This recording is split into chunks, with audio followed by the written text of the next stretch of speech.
ইসলামও কিন্তু আমাদের সর্বপ্রথম জিকির করতে বলেনি, সালাত আদায় করতে বলেনি, জাকাত দিতে বলেনি, হেজাব করতে বলেনি। ইসলাম সর্বপ্রথম আমাদেরকে যে বিষয়ে উদ্বুদ্ধ করেছে সেটা হচ্ছে জ্ঞান অর্জনের প্রতি আমাদেরকে উৎসাহিত করেছে, লার্নিং এর প্রতি উৎসাহিত করেছে, স্টাডি করা, রিসার্চ করা, এগুলোর ব্যাপারে উৎসাহিত করেছে। এবং এটার একটা ইন্সপায়ারেশন কিন্তু আমরা সাইয়েদনা ইদ্রিস আলাইহিস সালামের জীবনী থেকে পাই।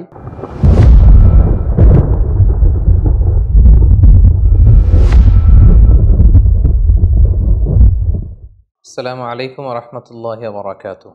নাহমাদুহু ওয়া নুসাল্লি আলা রাসূলিহিল কারীম। আম্মা বা'দু ফাআউযু বিল্লাহি মিনাশ শাইতানির রাজীম। বিসমিল্লাহির রহমানির রহিম। ইদ্রিস আলাইহিস সালাম পবিত্র কালামুল্লাহ মাজিদে বর্ণিত 25 জন নবীর মধ্য থেকে ইদ্রিস আলাইহিস সালাম অন্যতম একজন নবী। পবিত্র কালামুল্লাহ মাজিদে খুব প্রেসাইজলি কেবলমাত্র 2টি সূরার 2টি আয়াতে আল্লাহ তাআলা ইদ্রিস আলাইহিস সালামের ব্যাপারে উল্লেখ করেছেন। যেমন সূরাত মারিয়ামে আল্লাহ তাআলা উল্লেখ করেছেন, ওয়াযকুর ফিল কিতাবি ইদ্রিস ইন্নাহু কানা সিদ্দীকান নাবিয়্যা ওয়া রাফা'নাহু মাকানান আলিয়্যা। অর্থাৎ হে নবী, আপনি কালামুল্লাহ মাজিদে কোরআনের ভেতর ইদ্রিসের কথা উল্লেখ করুন। নিশ্চয়ই তিনি ছিলেন সত্যবাদী একজন নবী এবং আমি তার সম্মানকে, মর্যাদাকে অনেক বেশি সুউচ্চ করেছি, আমি তাকে উচ্চ মর্যাদা দান করেছি। মারিয়ামের এই আয়াতটি ছাড়া সূরাতুল আম্বিয়ার আরও একটি আয়াতে আল্লাহ তাআলা সাইয়েদনা ইদ্রিস আলাইহিস সালামের কথা উল্লেখ করেছেন। সে আয়াতে কেবলমাত্র ওনার নামটি উল্লেখ করেছেন। আল্লাহ বলছেন, অন্যান্য নবীদের সাথে মিলিয়ে তিনি ইরশাদ করছেন, ওয়া ইসমাঈলা ওয়া ইদ্রিস ওয়া দাল খিফল কুল্লুম মিনাস সাবিরিন ওয়া আদখালনাহুম ফি রাহমাতিনা ইন্নাহুম মিনাস সালিহিন। অর্থাৎ ইসমাঈল, ইদ্রিস এবং যুল কিফল তারা প্রত্যেকেই ছিলেন ধৈর্যশীলদের অন্তর্ভুক্ত। তাদের প্রত্যেককে আমি আমার বিশেষ রহমত দিয়ে বেষ্টন করেছি এবং তারা ছিলেন সৎকর্ম পরায়ণশীলদের অন্তর্ভুক্ত ব্যক্তি। কালামুল্লাহ মাজিদের সূরাত মারিয়াম এবং সূরাত আম্বিয়ার এ দুটি আয়াত ছাড়া আর কোথাও সাইয়েদনা ইদ্রিস আলাইহিস সালামের ব্যাপারে উল্লেখ করা হয়নি। সুনানে নাসাইতে একটি সহিহ হাদিসেও আমরা ইদ্রিস আলাইহিস সালামের ব্যাপারে উল্লেখ দেখতে পাই, যেক্ষেত্রে উল্লেখ হয়েছে যে আল্লাহ রাসূল সাল্লাল্লাহু আলাইহি ওয়াসাল্লাম যখন মেরাজে গিয়েছিলেন, আমরা জানি মেরাজ রজনীতে 7টি আকাশে 7টি স্তরে তিনি 7 জন নবীর সাথে সাক্ষাৎ করেছিলেন। সেখানে তিনি চতুর্থ আসমানে সাইয়েদনা ইদ্রিস আলাইহিস সালামের সাথে সাক্ষাৎ করেছিলেন। হাদিসের ভাষ্যটি ছিল এমন, সুম্মা আতাইনা সামা আর রাবিআ, 1 2 3 করে আমি জিবরিল আলাইহিস সালামের সাথে আল্লাহ রাসূল সাল্লাল্লাহু আলাইহি ওয়াসাল্লাম বলছেন যে আমি চতুর্থ আসমানে এলাম।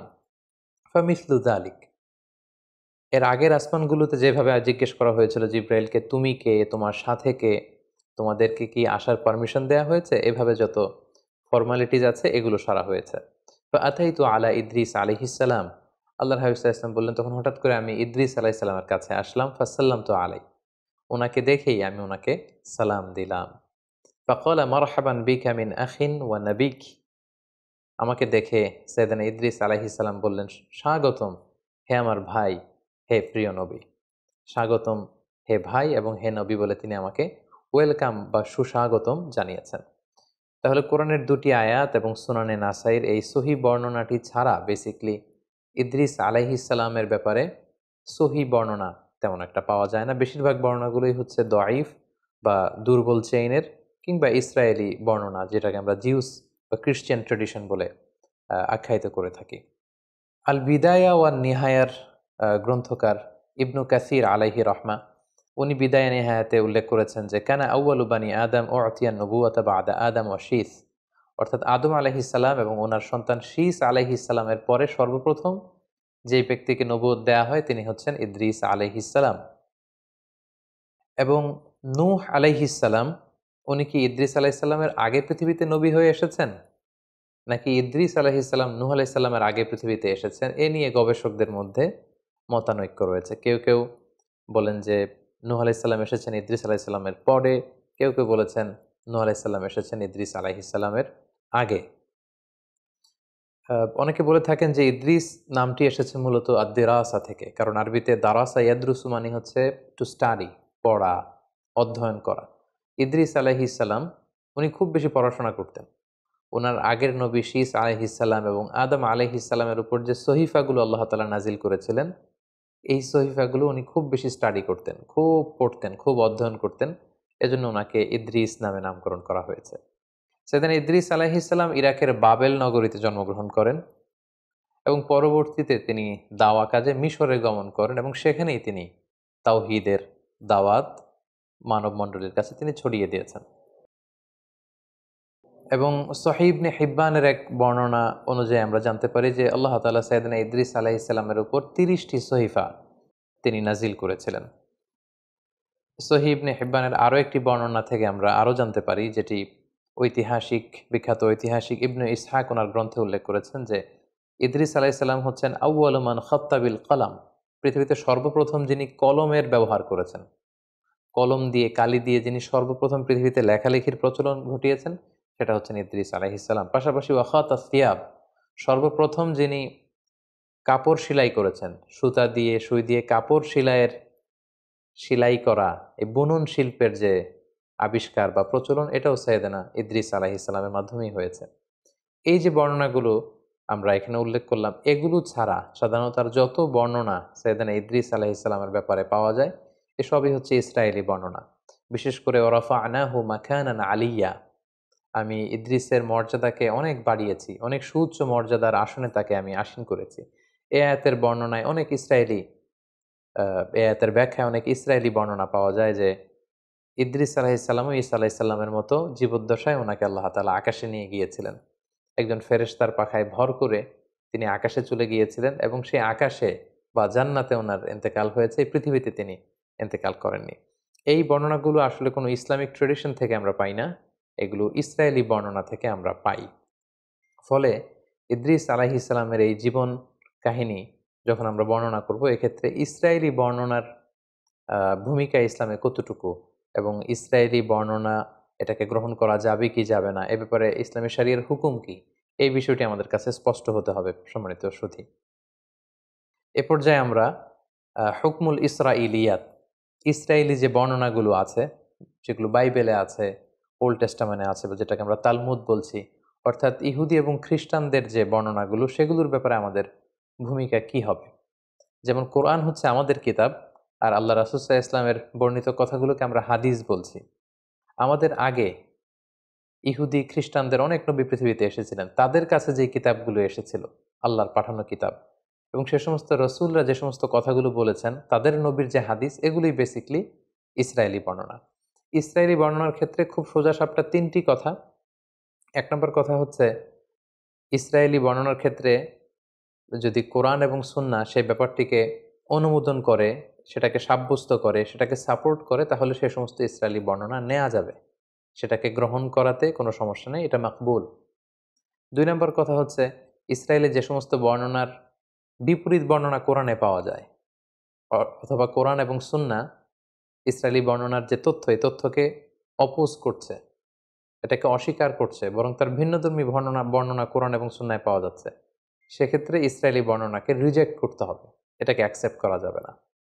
তাহলে প্রথম হচ্ছে, ইসরায়েলি বর্ণনার যে তথ্যগুলোকে কোরআন সুন্নাহ সাপোর্ট করে সেটা মাকবুল, সেটা গ্রহণযোগ্য, এটা গ্রহণ করা যাবে। দ্বিতীয়ত, ইসরায়েলি বর্ণনার কোনো তথ্যের বিপরীত বর্ণনা যদি কোরআন সুন্নায় পাওয়া যায়, সেক্ষেত্রে কোরআন সুন্নাহকে গ্রহণ করতে হবে, ইসরায়েলি বর্ণনা সেটা হচ্ছে মারদুদ, প্রত্যাখ্যাত, রিজেক্টেড। 3 নম্বর হচ্ছে, ইসরায়েলি কোনো বর্ণনায় যদি এমন কোনো কথা বা এমন কোনো তথ্য, এডিশনাল ইনফরমেশন পাওয়া যায় যেটার ব্যাপারে কোরআন সুন্নায় কিছুই বলা হয়নি, হ্যাঁও বলা হয়নি, নাও বলা হয়নি, এটাকে সাপোর্টও করা হয়নি, এটাকে অপোজও করা হয়নি, সেক্ষেত্রে আল্লাহ রাসূল সাল্লাল্লাহু আলাইহি ওয়াসাল্লাম বলেছেন, হাদ্দিসু আন বানি ইসরাঈল ওয়ালা হারাজ, তোমরা চাইলে বনি ইসরায়েলের এই বর্ণনাগুলোকে তোমরা বর্ণনা করতে পারো, এতে কোনো সমস্যা নেই। তো সেক্ষেত্রে আমরা তাসদীক এবং তাকযীব কোনোটাই করতে পারবো না। আমরা খুব আজমাতের সাথে বলতে পারবো না যে সুলাইমান আলাইহিস সালামের সময়কালে এই ঘটনাটা ঘটেছিল, এ ব্যাপারে কোরআন সুন্নায় কিছু নেই, ইসরায়েলি বর্ণনায় এটা পাওয়া যায়, সো এটা সত্য না, এটা সত্য, এটা বলা যাবে না। আবার এই বর্ণনাটা মিথ্যা, এটা ডাহা মিথ্যা কথা অনেকে এরকম বলে বেড়ায়, যেটা ইসরায়েলি বর্ণনা, এটা তো মিথ্যা না, এটাকে মিথ্যাও বলা যাবে না।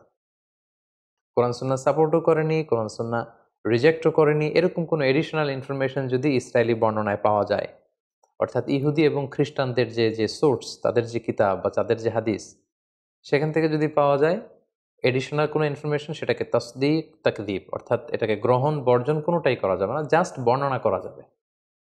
একটা ঘটনা পরম্পরাকে মেলানোর জন্য বর্ণনা করা যেতে পারে। যেমন লেটস সে ইদ্রিস আলাইহিস সালামের প্রেক্ষাপট যদি আমরা বলি, কালামুল্লাহ মাজিদে শুধু 2টা আয়াতে খুব সংক্ষিপ্ত পরিসরে ওনার বর্ণনা আল্লাহ তাআলা দিয়েছেন। এবং সহিহ সুন্নাতে আমরা দেখেছি চতুর্থ আসমানে মেরাজের রাতে আল্লাহ রাসূল সাল্লাল্লাহু আলাইহি ওয়াসাল্লাম ইদ্রিস আলাইহিস সালামের সাথে সাক্ষাৎ করেছেন।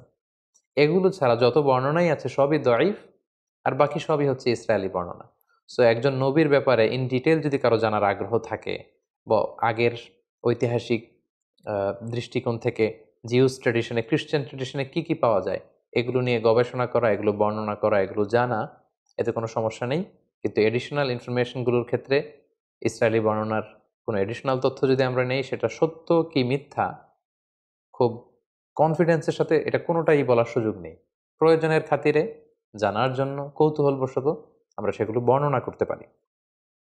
এবং মানুষ মাত্রই কৌতূহলী আমরা জানি, যাদের অনুসন্ধিৎসু মাইন্ড আছে, খুব কিউরিয়াস, জানতে মনে চায় যে কি হয়েছিল, কোথায় এসেছিলেন, তার জীবন পরিক্রমায় কি কি ঘটেছিল, তারা ইসরায়েলি বর্ণনা বাইবেল থেকে এগুলো আমরা জানতে পারি। কারণ বাইবেলের সব কিছুই যে তারা ডিস্ট্রয় করে ফেলেছে, মানে এন্টায়ার বাইবেলে যে তারা করাপ্ট করে ফেলেছে এমনটা না। বাইবেলের অনেক কিছু আছে শুদ্ধ, আবার অনেক কিছুকে তারা কারাপ্টেড করেছে। তো সেক্ষেত্রে এডিশনাল ইনফরমেশনগুলো নেয়ার ক্ষেত্রে, যেটা কোরআনেও নেই সুন্নাতে নেই, আমরা চাইলে বর্ণনা করতে পারবো, আমাদের কৌতূহলকে নিবারণ করতে পারবো, কিন্তু হুটহাট করে এটা বলতে পারবো না যে এটা সত্য কিংবা এটা মিথ্যা। আমাদের মধ্যে একটা প্রবণতা আছে, অনেকে যেটা মনে করেন কোনো ইসরায়েলি বর্ণনা শুনলেই তারা বলে থাকেন যে এটা বানোয়াট হাদিস, এটা জাল হাদিস। এটা আসলে এক ধরনের অজ্ঞতা, কারণ এটা তো হাদিসই না, এটা তো আল্লাহ রাসূল সাল্লাল্লাহু আলাইহি ওয়াসাল্লামের কথা নন, আল্লাহ রাসূল সাল্লাল্লাহু আলাইহি ওয়াসাল্লাম তো এটা বলেননি।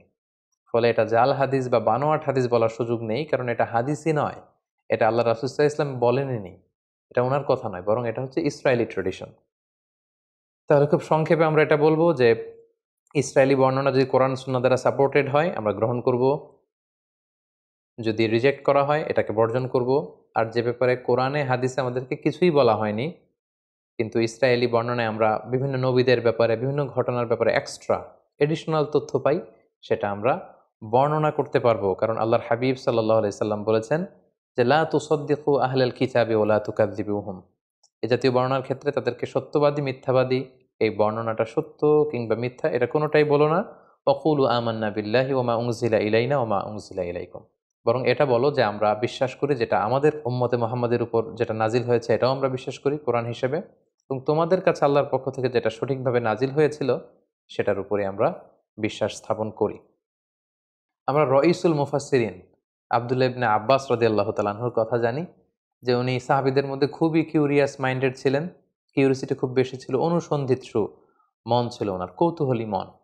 ফলে নবীদের ব্যাপারে কোরআনে কোনো আয়াত নাজিল হলে তাদের আগের ঘটনার আগের প্রেক্ষাপট, পরের প্রেক্ষাপট এগুলো মিলাবার জন্য, জানবার জন্য উনি অনেক ইহুদি পণ্ডিতের কাছে যেতেন, যে জিজ্ঞেস করতেন যে ব্যাপারে তোমাদের কিতাবে কিছু আছে কিনা।